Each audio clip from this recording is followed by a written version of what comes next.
I want to thank Melinda, our ambassador in Kiev. I want to thank our wonderful staff there. They've done an outstanding job in a very difficult time.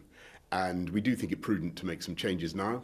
The intelligence is very clear that there are 60 Russian battle groups, about 60 Russian battle groups on the borders of Ukraine. The plan for a lightning war that could take out Kiev is one that everybody can see. We need to make it very clear to the Kremlin, to Russia, that that would be a disastrous step. And so what we're saying is that the UK is leading on creating the package of economic sanctions, working with our partners around the world. And I'll be talking to them this afternoon, this evening, talking to colleagues in other capitals and in Washington. But we also need to get over the message that invading Ukraine from a Russian perspective is going to be a painful, violent and bloody business.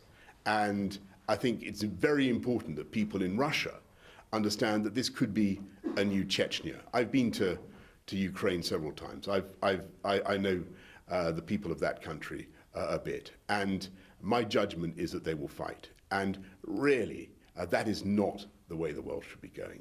And I hope that they understand that in the Kremlin.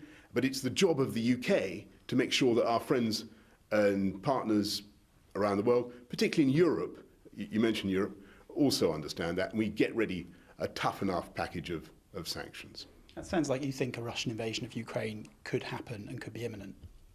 Look, I've got to tell you that I think that the intelligence is pretty gloomy on this point. There is certainly a large, very, very large array of Russian forces, and we have to take the necessary steps. I don't think it's by any means inevitable now.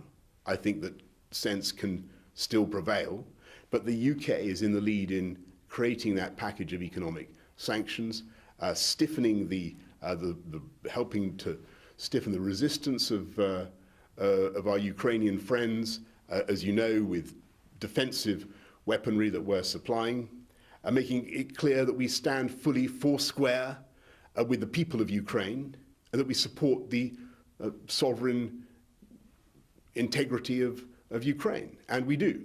But we also need to get over to Russia, that any invasion, any incursion of any kind, of any dimension into Ukraine is not going to be a cost-free business. It is not going to be there will be casualties. And I think that people in Russia need to understand that it could be their new Chechnya.